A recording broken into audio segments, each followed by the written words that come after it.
Welcome. Welcome to the first QualLab lunch of the year. We are so glad that you're here.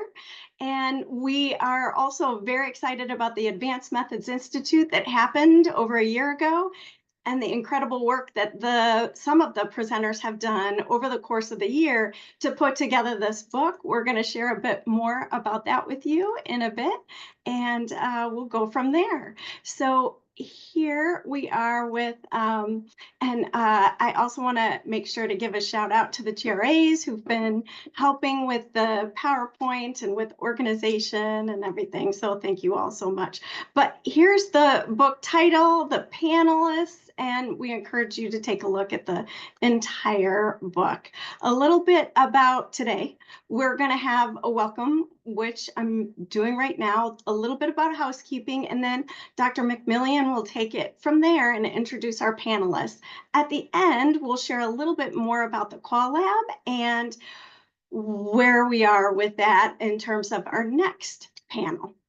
So I also want to make sure that we're sharing where we are coming from, because this is really important to us in terms of we're coming to you from the land that is the homeland of the Shawnee, Potawatomi, Delaware, Miami, Peoria, Seneca, Wyandot, Ojibwe, and many other indigenous nations.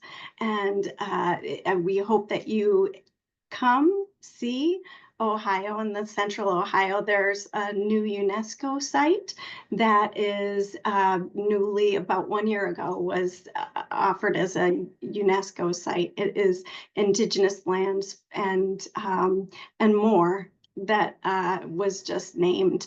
It is there are about 8 sites in Ohio that you can come visit, and we hope that you do that.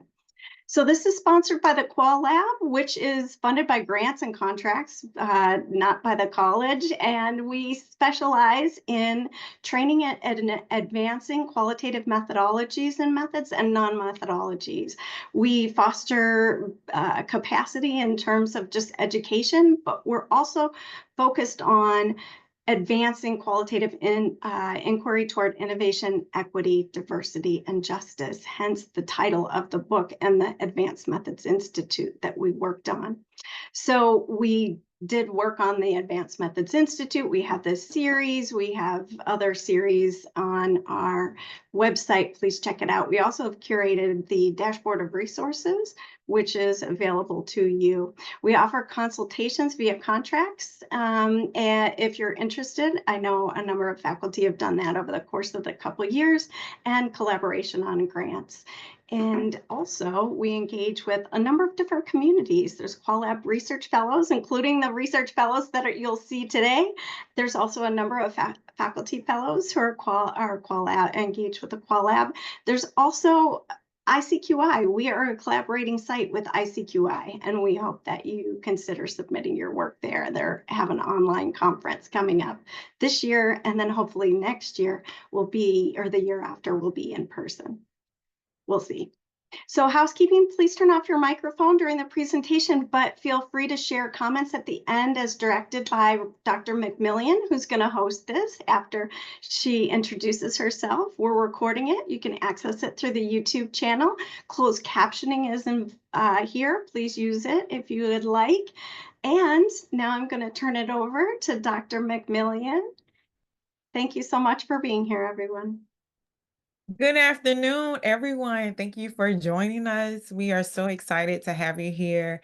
Dr. Pasque and myself, we are just really, really excited about the hard work and the care that's really gone into this book. And we're just really happy for it to be a resource to you all. And we're hoping that this book will help you along and come alongside and support you during your research journey. And so we are here today with a few of our authors who contributed to this book, and we are excited to just share lunch with you all and talk about the book. And hopefully this will be the first of many conversations that we will have, because as we know, the beautiful part about qualitative research is that, you know, it's inexhaustible. And there's always new ways of seeing a phenomenon. And so we're happy that we're all in this space together. And so we have with us today, we have Dr. Dominique C. who is an assistant professor at Colgate University. We have Dr. Claudia García-Louis. She's an associate professor at the University of Texas, San Antonio. We have Dr. Durell M. Callier, an associate professor at the University of Delaware. We have Dr. Z. Nicolazzo, associate professor at University of Arizona. And we have Dr. Kakali Bhattacharya, who is a professor at the University of Florida. And so we have a jam-packed session today. We're going to get a lot done in an hour. We're going to try to. But we're really happy. And so the first thing that that I'm going to have our panelists, I'm going to ask a question, and then if they want to do more introductions of themselves, they have the freedom to do that. But I want you all just tell us about your journey as a qualitative methodologist and how you define methodological inclusion, hence the title of our book. And we can start off with Dr. Hill. I felt that coming, you know. Ooh, I felt it. I was like, watch it be me, watch it be me. Hey y'all. So this question. So I'll go a little bit back. I'll go back before I knew the word qualitative methodologist. And so I became really curious about what we now understand as qualitative methods while having to traverse various sides of my city, growing up in what I would consider a northern sundown town. Really didn't have the language, obviously, of what we talk about now, but having to ask questions of myself and of the space in order to sort of survive and navigate those spaces.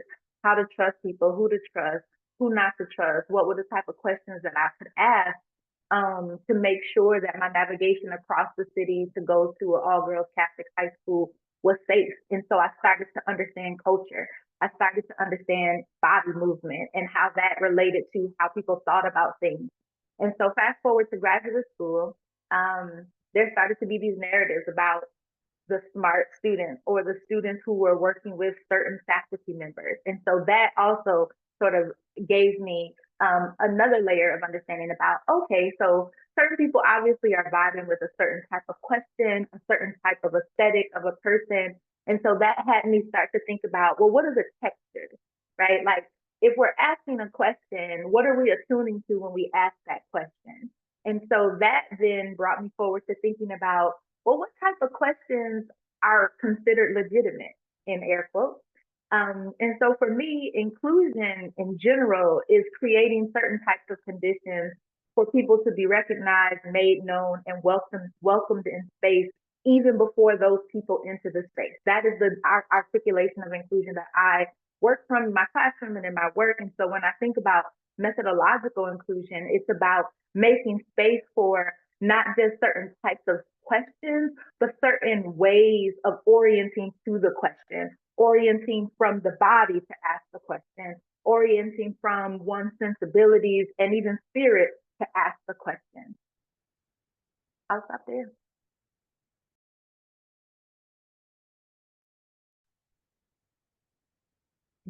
Please go ahead, panelists.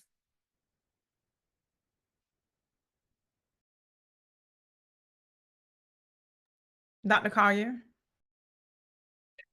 Sure. I'm like, it's a little different than if we're in person, we can read body language in particular sorts of ways and get a sense of like, who's ready to answer? So the journey that I will choose to tell begins in grad school for me. And I was the type of student who wanted to be a well-rounded student, or at least that's what I thought of myself. And so I'm meeting with my advisor, asking her, what types of courses does she think I should take?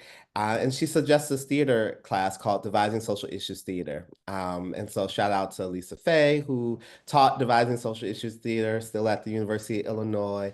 Shout out to Dr. Ruth Nicole Brown for suggesting the course, because what I started to do was to make connections between what I was doing in this theater course and what I was also doing in my methods course that I was taking that semester. And seeing that although we were using different language to talk about how do we understand the world around us in an intentional, practiced sort of way, that really we were doing research, but we were doing and coming about it in different ways. And so to me, I think about that as a part of methodological inclusion, our ability to see and make connections across disciplines and fields that help us to translate different language and terms that are geared at that very thing, right? That are geared at documenting and understanding human experience in a committed, and I would dare say rigorous, we could problematize that, but perhaps if not rigorous, in a rather practiced sort of way. And that's how I come to thinking about methodological inclusion.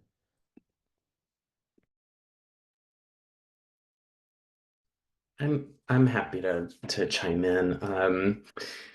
Z Nicolazzo, great to see everyone, great to be here.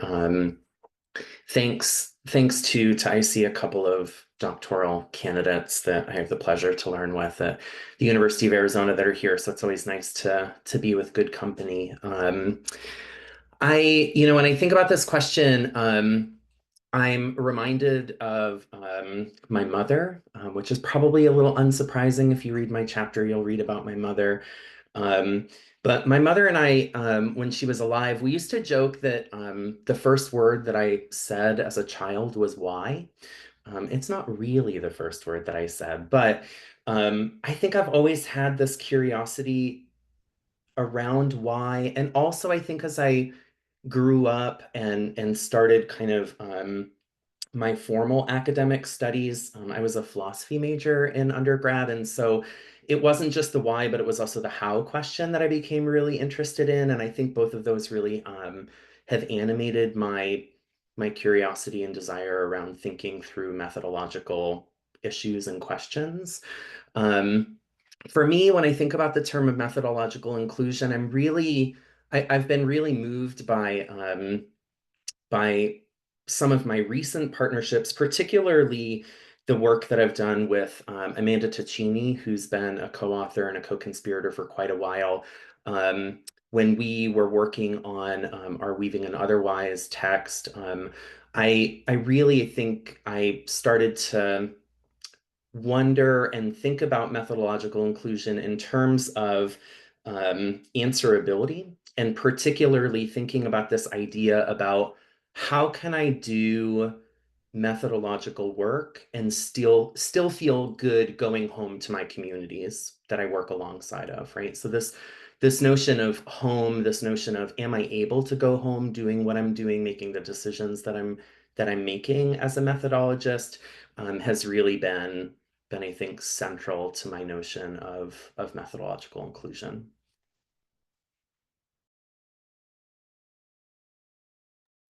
I can jump on. Claudia García-Louis, I'm the daughter of Jose Ascensión García Gómez and María del Consuelo Medina Rubalcaba. It's a pleasure to be here. I am in the land of Yanaguana in the Carrizo Comecrudo language. It means a place where I rest my head. I express my gratitude to the many indigenous peoples who were the original caretakers of this land, which includes the Tap-Pilam, the Coahuitlacans, the Lipan Apache, the Tonkawa, the Kickapoo, and the Comanches.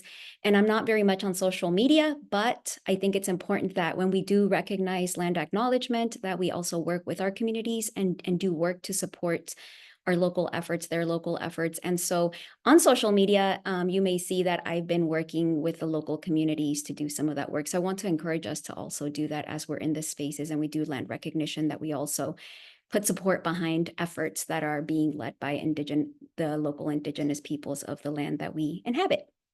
With that, to the question, I was born in Mexico, and I share that because I have always felt very bisected, very ni de aquí ni de allá. Spanish is my primary language, my first language. And so when I think about methodological inclusion, I think about the many ways in which I was made to not only feel like an outsider, but through academia was told that I was an outsider. And so when I think about methodological inclusion, for me, it's about decentering whiteness, because it's always centered. And so what does it mean to center myself and my community, whatever my community is or whoever they are, right, in quotations? I also thought about the importance of citing scholars who are doing the work. And oftentimes, scholars of color, women of the global majority, trans scholars, their knowledge is taken and not appropriately cited. So in writing this article, I thought about that. I thought about giving credit to scholars who are doing the work and often aren't cited or their knowledge is taken. But then I also asked myself what aspects of the methodological process felt subtractive to me. And I felt that there was this notion, I sensed a lot, I felt a lot. There was a visceral interaction that I had with the research when writing, when collecting data, but I didn't see that in any type of method that I was utilizing. I didn't see that in the academic books. I wasn't welcome to do that in my program. And so in this chapter, what I write is about the sexto sentido. So it's in Spanish. In the Mexicano community, we talk about listening to your sixth sense. And in schools, they take that away from you. They tell you that feeling is bad. And there is no such thing as a sixth sense, right? Because it's not scientifically valid. And so I went with that. I leaned in and said, what does it mean to feel and engage research process? What does it look like to engage my family, my community, my ancestral wisdom that has been passed down to me by my parents, by my community? And so that's what my chapter centers, is the notion of el sexto sentido.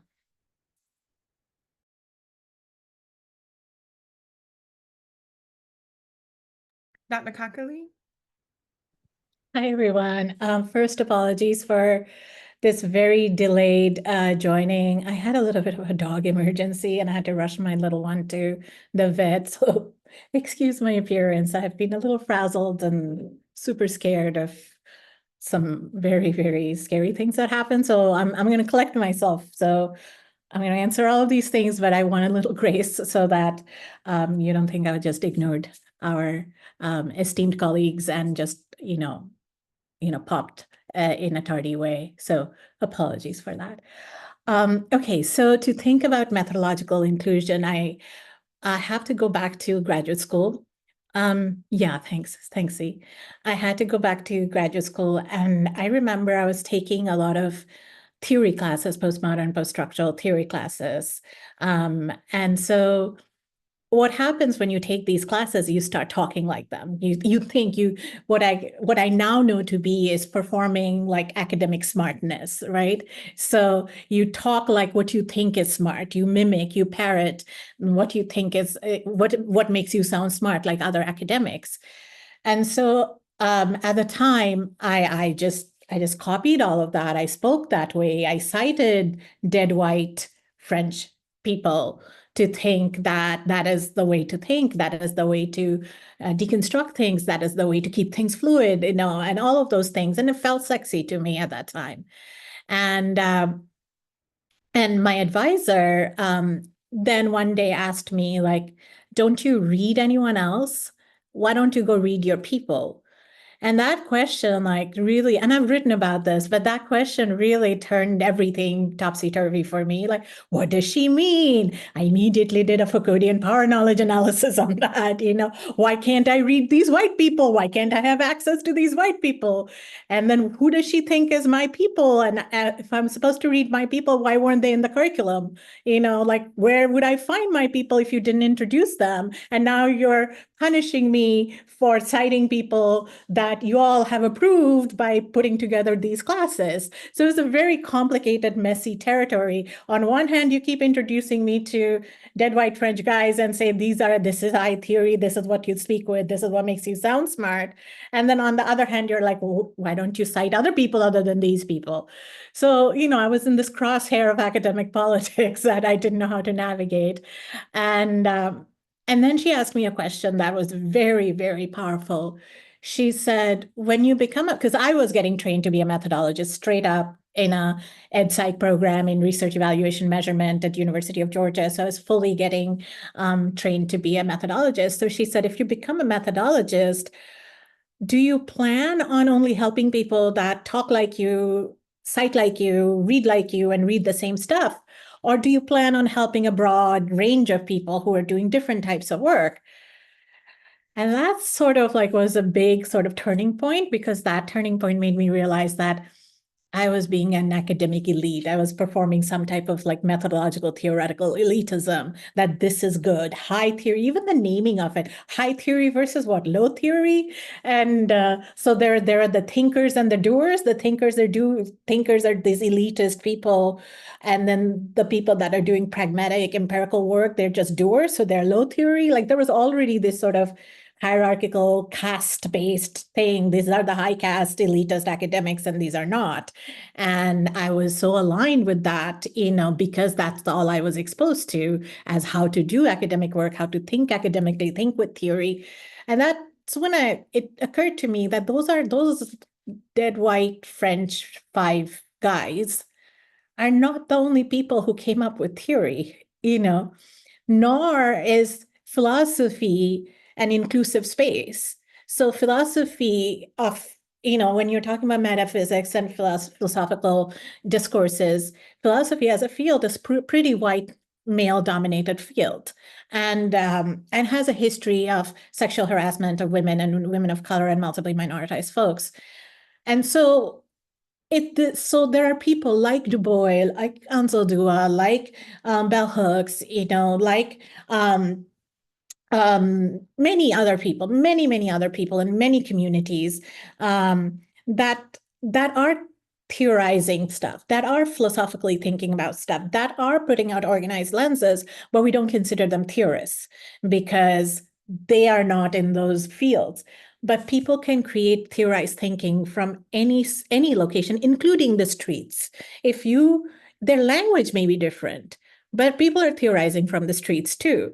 So then to start thinking, like, if I didn't use all the GRE words, that this is not high theory or this is not academically sound, was such an illusion. And lately I've come to even realize this more, that for the longest time, I was called to disrupt the dysfunctional thinking in academia. And that was a huge dysfunctional thinking in academia. And so I went towards decolonial thinking because what I did have access to was a Linda Thuy-Smith. What I did have access to was a Trin Minha, was a Gloria Anzaldúa. So those were my those were the people that shaped my thinking. And then I started working at University of Memphis, and that was where I received the second most very important turning point. So a student of mine said, you keep introducing us to Foucault, Derrida, Deleuze, and we are 60% Black in this town and the white man still signs our paycheck. So what's your Foucault going to do for us? And that was a powerful question. And I still stay with that question because you can't snap and write away an answer. It's a question that you need to sit with and weigh, that even though I wrote about decoloniality, I wasn't walking it in my practice. I wasn't doing it in my practice because I've not seen some of these very important people who was training me on all these things. I've seen their walk and talk don't match. So I didn't register that the walk and talk needs to match very tightly. Otherwise, I'm out of integrity. And there are people to this day talk about all things and beings are interconnected, but you go to their social media feed and they are only connected with people that look like them. So a lot of these times, like where people can write beautiful papers and beautiful theorized things, but they're not inclusive in their practice. They're not inclusive in their relationalities. And so that's when I learned to sit with, what does it mean if I unlearn all the things? What does it mean to unlearn all the things? And so since 2005, I've been unlearning to this day, because there's a lot to unlearn. So I have been unlearning. And so methodological inclusivity for me is an exercise in curiosity, an exercise in doing circles. So in my chapter, I talk about parikrama, which is an act of doing circles. It's an act of like taking a mindful look at everything, coming full circle, and then raising questions that expands your awareness to include more than what you had understood and included before. That is so good. And as we talk about like this expanding of our awareness, that is just, I mean, I love you guys so much. This is so good. So what I want to do for our audience is let's talk a little bit about some of the uniqueness and the key takeaways from your chapter, right? Because we want to not only promote the book, but we want to promote your perspective and your contribution to the field of qualitative research. And so can you all just go around and share maybe how would you summarize the key takeaways from your chapter? And I know when we came together in person, each one of you had a kind of charge to what would you envision anew that's not in the field already? What is that new contribution? And I love this, your contributions for that very reason. I love this question, Rhodesia.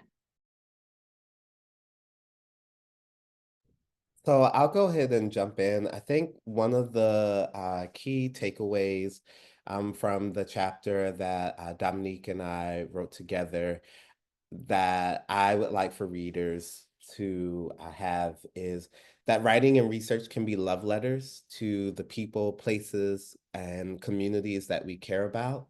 And I mean that in very real ways. Um, and and I could say more, but we are time. So I think that's one really important takeaway. I think for me, another part of that folds into that, right, is that we can do this work with tenderness, that we can do it with care, and that we can do it in a way that allows us to attend to the nurturing of each other. And here I'm very much so thinking in alignment with Bell Hooks ideas in terms of thinking about love and loving. But I really do think that and want people to see that possibility in research and in writing. And the last thing I'll say about that, because it's connective to me and I'm still sitting with it, I just had a opportunity to go to Alexis Pauline Gumbs talking about her recent biography about Audre Lorde. And one of the things that she said in writing that biography is that it was important that the people she was writing about, Audre Lorde, Exis Hemphill, other interlocutors, that they could find a living in the writing. And I was so struck by the idea of, can people who I love and care about find life here in this like flat text, if you will. And so I think there's also something important about can people find life in this thing that I'm doing? Even as we're oftentimes writing about things that are anti-life-giving, life-affirming. Yeah. I'm gonna jump off of that because when I was thinking about, I'm sorry, Dr. Hill, go. Okay. When I was thinking about it and we came together, I was thinking about my children, being a caretaker of my children, of my community, of nurturing and working with my garden, about thinking about being one with nature, and how in academia, we don't have the opportunity to be in nature. And so I thought about like el árbol de la vida, and how do I bring in these elements, and how do I talk about gardening, which brought me so much joy with my child. And then I got to thinking, and that's where Sexto Sentido emerged. And in Sexto Sentido, in this chapter, I gave myself permission to really reflect as a graduate student, an early career scholar, and then into being a tenured professor. And so I talk a little bit about that, but it's also a personal journey of me uncovering my own detribalized Indigenous identity. I now identify and know that I am a detribalized Indigenous person of Mesoamerica. And the United States does this thing in our education system that forces you to let go of who you are. And so what I wanted to do with this chapter, and I'm going to read a quote from it because I think it embodies the takeaways that I hope people were able to take with them if they read the chapter. As a member of La Gente de Maíz, I understand that my ancestral wisdom is seated and preserved in our connection to the land, the elements, and the spiritual realms that are not recognized by Western knowledge. Therefore, I no longer ask for permission to exist in academia. Rather, I call upon my sexto sentido, and guided through the wisdom of my antepasados, I present to you what I call sexto sentido methodology. And so what I wanted to do with that chapter was really to engage notions of indigenous science, and science meaning our connection with the land, right? Science meaning our connection with one another. Science meaning our connection with the other world that is not in our physical realm. I wanted to engage the sensorium.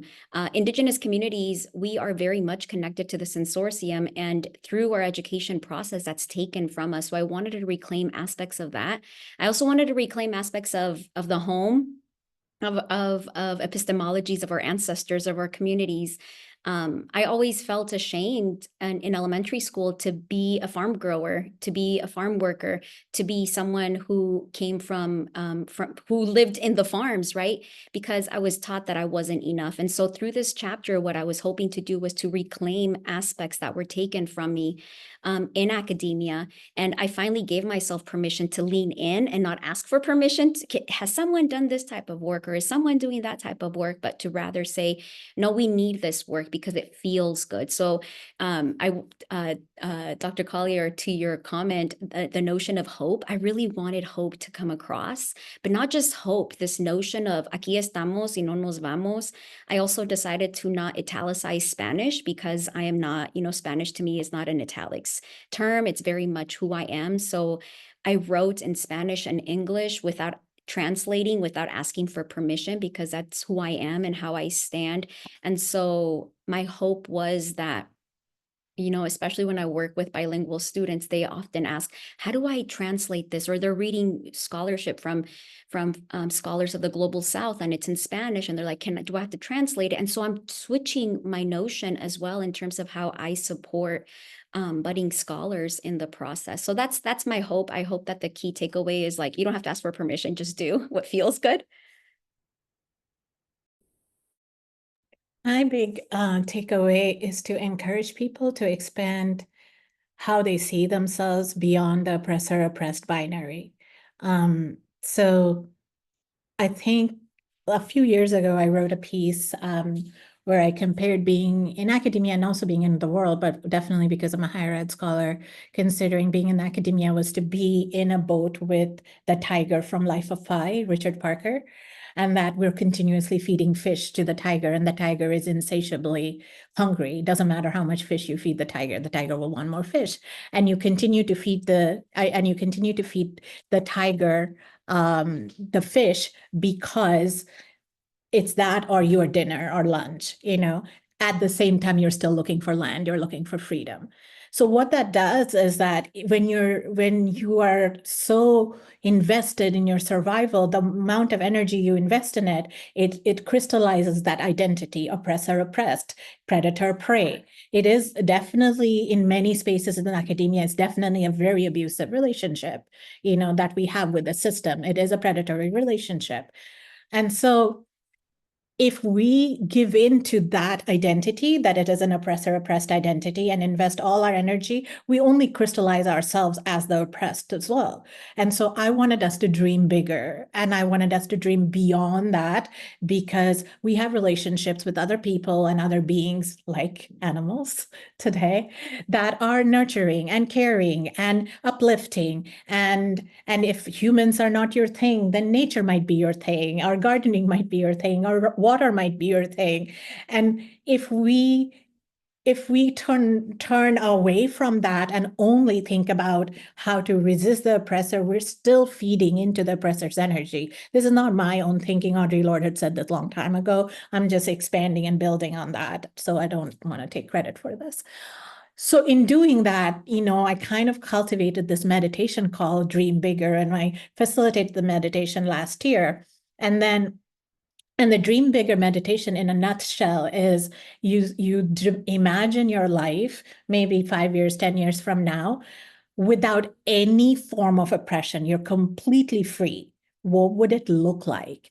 And I have a mentoring program where I mentor academics and graduate students through this type of thinking as well. I tell you, this is the hardest thing for people to do. Try to imagine absolutely no oppression, no structures of oppression, and you're free. What would you do then? And it's difficult for people to have that free thinking mind because it's so pervasive. I'm like, what would your typical day look like? And they'd be like, I will go serve underrepresented community. It doesn't exist right now. Everybody, whiteness gone, patriarchy gone, homophobia gone, transphobia gone, everything gone. Can you imagine being free? And it is the hardest thing for people to imagine that. But if we can't even imagine being free, then we are absolutely enslaved to these structures of oppression.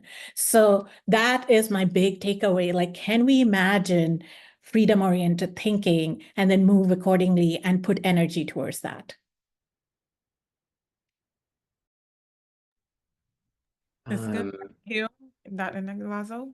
Oh, sorry. Go ahead if you want to, Rhodesia. No. I was just, you two are left. Go ahead, because I Oh, want okay. Yeah. Okay. Yeah, I mean, so some things that that I'm hoping some folks will get out of reading the chapter. I think there are two things that are both interconnected. The first one is that feeling really saturates the field of our work, and it does so in a way that's wholly irreconcilable to the rational, scientific, or empirical way that we've been taught to understand data. And also, while it's largely irreconcilable, I do think that attending to affect can help us feel through ethical, political, and interpersonal aspects of the work that we're doing in really rich and powerful ways. And so, to go back to my earlier answer, I think attending to affect can help us go home as methodologists in ways that feel good, generative, and connected. And I think the second part that I'm hoping people will get out of my chapter, and I'm gonna put a couple of folks who are in this Zoom conversation a little on the spot. They don't know that I'm going to do this, so hopefully it's okay. But I would also say that queer and transness really provides a portal for getting closer to that feeling and provides an opportunity for feeling research methodologies otherwise. And so I just want to give a little shout out to Pinru Su and Roman Christians who are in this session, and Claire Gobayan, who isn't. These are doctoral candidates that I have the absolute pleasure to learn with and alongside of. And all of these folks continue to teach and learn with me about the possibilities inherent in queer and trans methodological world building. Their work is really pushing and encouraging me, and I'm sure it will for many others for decades to come. And so I'm actually going to drop into the chat a piece that Pinru actually just had published in Gender and Education, and I think Pinru is certainly one of the, I guess, up and coming legendary children of methodology. If folks are familiar with Paris is Burning, hopefully there are some queer folks who have seen that film. So yeah, I'm going to drop it in the chat if folks are interested in checking it out.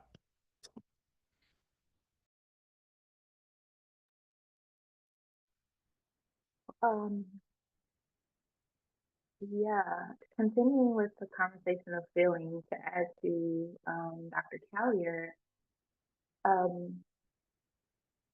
I think our chapter is also offering intimacy as a methodological tool. I think that it is pushing on the conversation about the usefulness but inadequacy of collaboration. And it's inviting us to think about, especially as we think about other world making, other world building, what are some of the ways of being in the academy that have been that we've like saturated ourselves in, that also can sort of pivot us away from the things that we actually want to experience. So that disconnect that Dr. Bhattacharya was describing between like the things we write and the things we do, or how we show up in space with people versus what we say. And so I'm just going to offer a little tidbit from the chapter to say that here we're seeking to draw a line, quote, Here we're seeking to draw a line to distinguish, not divorce, collaboration from collectivity. Collaboration in academia seldom requires a serious commitment or investment in the persons with whom you are working. It requires an agreement, but not a wrestling with, and in the name of something bigger than the publication, the grant, the community partnership program, the production on which we work. On the other hand, collectivity for us is organized around love and being loving in a bell hooksian way. In other words, love is a practice in action taken consistently in the name of spiritual growth all around, end quote, that's Bell. Therefore, the act of leaving love has different stakes than leaving collaboration, because the latter does not require intimate relations, only an agreement to work on a particular product of some kind. And the last thing I'll say, I think our chapter offers is how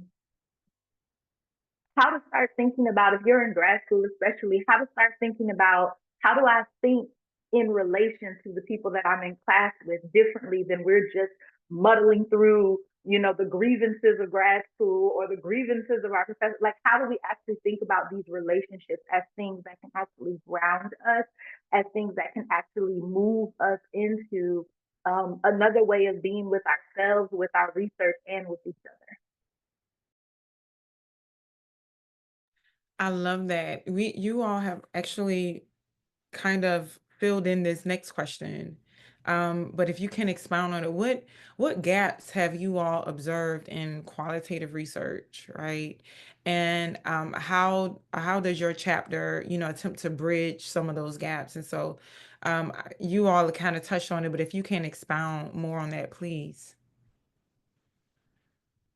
Yeah, I'm happy to jump in and start us off. I think that a couple of folks have kind of named this, so maybe it's actually a theme across the entire book rather than just my chapter. But you know, I think one of the things that I'm trying to do more in my work lately is really like invest in desire, imagination, dreaming, and co-creation when we think about envisioning methods otherwise, right? I think there's some beauty to methods and methodologies that we've been given, and also I want to think both with those and other ways of thinking, feeling, doing, right? And so I think that there's this maybe thread of imagination and dreaming and co-creation across some of the chapters. I also think that these imaginings are really rooted in togetherness. And so I really appreciate, Dr. Hill, that last comment that you made about what does it really mean to be with and alongside in space? And I might even add that we can think about togetherness across times, spaces, generations, and human and more than human livingness, right? So I'm not saying my chapter does all of that. I'm just trying to like gesture at some of those things. So.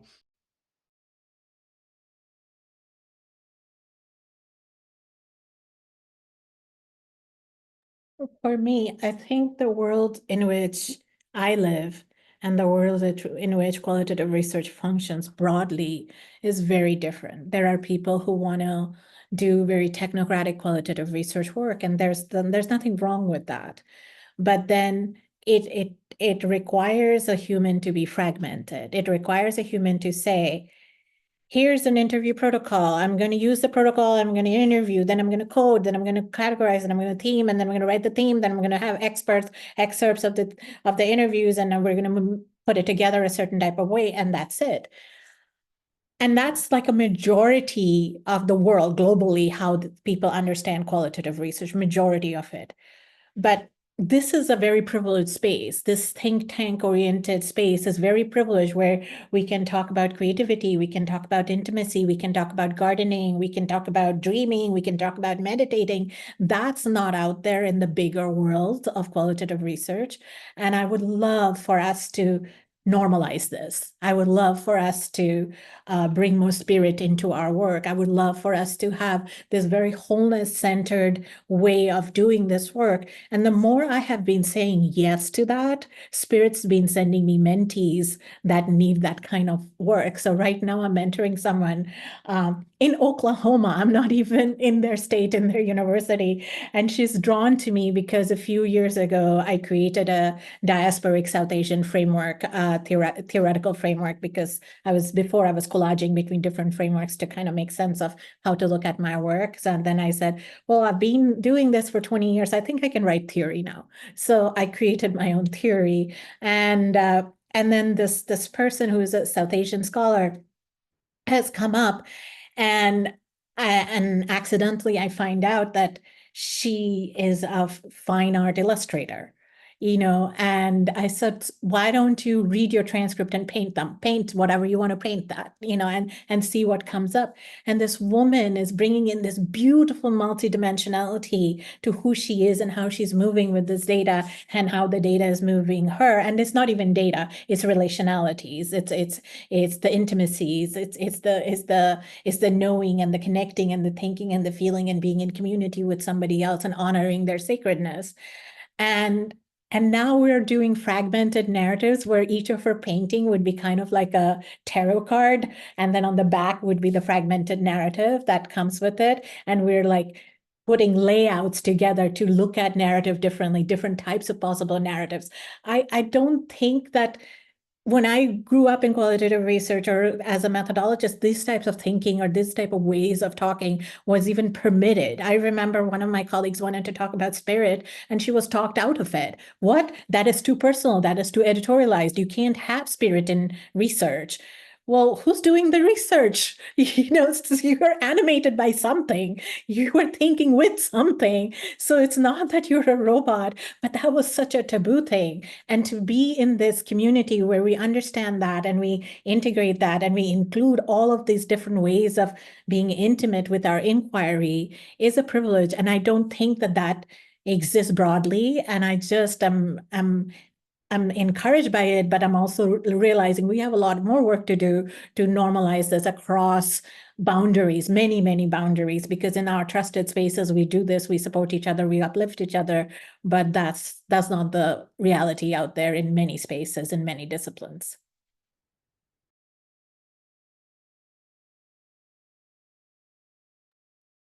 Thank you. Thank you. Dr. Callier, Dr. Hill, Dr. Well, Claudia, anybody wanted to say more? Because I don't want to cut anybody off, and because I see all the heads nodding, and so I want to make sure that I make space for you. Yeah, I'm also just mindful of time, but I'll chime in really quickly and say I think one of the gaps that I've observed in qualitative research methods that I think our chapter tries to bridge is that oftentimes in working with students and doing methods courses, I find that students want something sort of very prescriptive in and thinking about how do they engage in the arts or how do they do work, whether it's under the name of dual ethnography or arts-based research or performance ethnography, right? Like there are a lot of different names and terms, and I find students want something prescriptive. And I'm not saying we have given a step-by-step, you have to do 1, 2, 3, 4, 5, and then voila, you've done this thing. But our chapter does try to provide some key ways for you to think about engaging the work.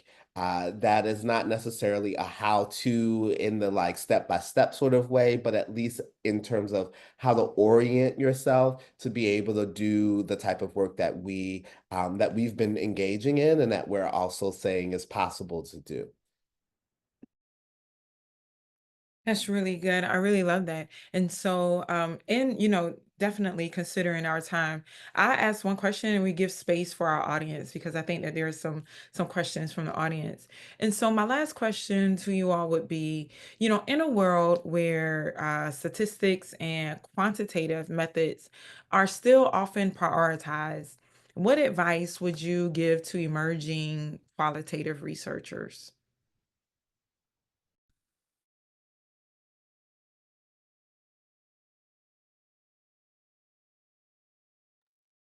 I'll Um, get, oh, go I- ahead. I'll go quickly. I'll say, one, to make sure that you're cultivating your imagination. Even if you are doing a traditional, whatever traditional, like if you're doing lockstep or certain type, that you still cultivate your imagination. Like, what might that data look like differently? What might, like, how might you enter the question differently? Even if you've already, grafted a set of questions, a journey that you think you want to go on. And then the other thing I would say is, like, to attend to connecting your personal journey to your sort of research, what I call research allergic reactions and interpersonal tendencies, right? So there's a way where we're like, well, I don't like people. So then it's like, okay, but does this question, like, maybe this question actually requires you to be with people, right? Like, maybe it doesn't, maybe you can't just go at this thing in this way, or maybe you can't just observe other people without getting in on the thing that's being observed, the jumping of the rope, the dancing, the people in the classroom. So that's what I would offer. I think chiming in, and it dovetails sort of nicely, I would say, don't be so narrow-minded that you're only focused on your work. And I know that might sound really counterintuitive, but if I hadn't, going back to earlier, if I hadn't taken that theater course, I would not have produced the master's thesis that I did, the doctoral research that I did, and to have the career that I currently have. Like, it was so connected. And so I think I would encourage, as Dr. Hill said, cultivating your imagination, but not being so narrow-minded that you resist the possibility of growth. I would also encourage folks to keep at it, find your people. We really are out here and we're looking for you. And to read widely and deeply. I think that is how you get to do this. And then the last thing I would say is, like, live life. And I just feel like somebody else is going to pick that up. So I'm just going to close out and let somebody else go. I'll pick that up. That seems really great. Like, all these things are kind of flowing a little bit.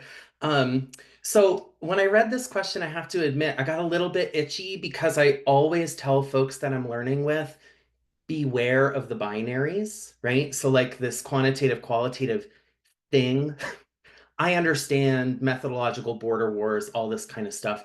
And also, I went right back to what my doctoral advisor, Elisa Abis, said to me when I was concerned about submitting pieces for review. And she said, write what you need to write and submit it where you need to submit it.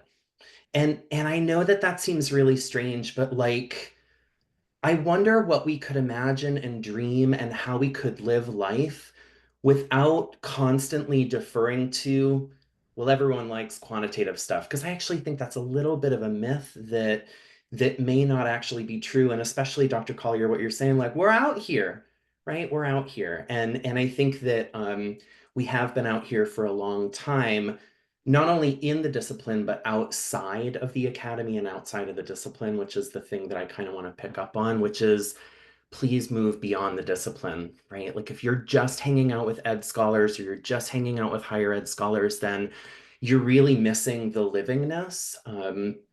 Big shout out to Michael Denton, whose work is just brilliant. His dissertation work, we were at Miami University of Ohio together doing our doctoral work, and his methodology was largely framed around, he did work with men who have sex with men and are HIV positive. And his framework was largely built around ACT UP principles, right? And what an amazing way to think beyond the academy and through interdisciplinary lenses to inform the work that he was doing and continues to do. There's so much about what's happening in life and what's happening outside of higher education proper that we really need to be embracing. And I think we do a good job of saying we're interdisciplinary, but not really always doing that. So I would encourage you to find those people, to think about livingness, and to move beyond those disciplines. Yeah. Thanks for coming to my TED Talk. Oh, sorry. Do you want to go? I was just going to say, lean into your inner child. As a mother, and my children teach me so much, and I see my son and how he leans into creativity. And so when you're approaching scholarship and you're approaching methods, lean into the creativity, act on your refusal to be boxed, right? I think that there's so much that we can learn from children, their innocence, their creativity, their desire for the futures, their problem solving. I think so much of that can be included in methods. I tried to do that in my piece. Also, to what Z said, I also want to give a shout out to a lot of the folks who are doing scholarship on Rhoterias, right? We have Sergio Gonzalez here, Angel Gonzalez, Omi Salas, Santa Cruz are doing amazing scholarship in Rhoterias and trans scholarship. So not just leaning into outside of the field, but also folks who are doing scholarship that is different than your own. So Rhoterias is very different than my own. And they have challenged me to think beyond what it means to be boxed in, right? What it means to be Latinx, what it means to engage the notion of X in the Latinx. So definitely shout out to them, and you know, the desire to continue to grow. And they've challenged me. They've asked questions, and I'm like, I don't know. So also allow yourself to be in spaces where you're being challenged to think beyond your approaches to scholarship, to research, to methods. Yeah. I will say that I'm super inspired by people who can do non-oppositional thinking. And that came from Gloria Anzaldúa and Ana Luis Keating's work. And Ana Luis Keating has a book called Transformation Now. And it focuses on post-oppositional thinking, like what happens when we go beyond oppositional thinking. And the idea that whatever we invest our energy in is what we build. So if we invest our energy in thinking about the binary between quantitative, qualitative, then we're locked in that binary. Same as I said, like oppressor, oppressed. It doesn't matter. It doesn't matter that some people like quantitative work and some people like statistical work. It's not without value either. It has its own value. It has its own sacredness. It has its own power and purpose in the world, as much as the work that we do as well. And so we don't have to demonize one to uplift the other. So those are scholars, those are human beings that are pursuing their purposes as well. And they found this to be the path that they want to go. So to elevate our work, we do not need to drain somebody else's or take down somebody else's work. So if you are interested in doing qualitative work and it calls to you, just understand your why. Why is this calling to you? How are you connected to it? What has been the entry point for you? Why does it burn this fire in you to move this way? And move and be more you. And everything falls into place when you find an alignment with your own spirit and stay integrated in integrity with your spirit. It doesn't matter what anybody else is doing. The sky is large enough for all of us to be stars. The sky is large enough for all of us to be stars. That is beautiful. I love that. I love that. I love that. Okay, we can take one question. Really quick, and I hate to rush. But or Penny, did you want to give our announcements or? Yes, absolutely. Thank you so much. First, I want to give a huge shout out to the panelists. Oh my gosh. So you can see before AMI, this group got together in person and shared different ideas to push our ideas farther, came together, connected. I think you can feel some of that energy in this space in the book, as well as Dr. McMillian and I tried to really invite people to think together, but think farther. And I think this book is better because of it, because of all the amazing gifts that this group had as they connected together. So do use the QR code for the 20% off. Like really, that's meant for you all to use it, and that's why it's here. So thank you for coming, and we did want to gift you with that. Before I hand it back to Dr. McMillian, I'm going to mention that our next session is for instructors of qualitative inquiry, and it's more of a fireside chat. Dr. Iverson, Dr. Ana Paula Correa, Dr. Price, Miss Casey Reinhardt, who does a lot with online AI and has some amazing advice. We're all going to facilitate a conversation because it's such an important topic. And I know many people have a lot of experience with that. We don't want to leave it all just to us. So we'll engage in more of a conversation. And then in spring, Dr. Dominique Hill is going to come back and talk about their upcoming book that's about to come out and also do the book raffle, which is going to be awesome. So here's our information. Follow us for sure. And I'm going to send it back to Dr. McMillian to close us out. Dr. Pasque and I, we love you all so much. Thank you all for spending your lunch hour with us. And, you know, we hate that we only had a short amount of time because we would have loved to further engage our audience and further engage our panelists.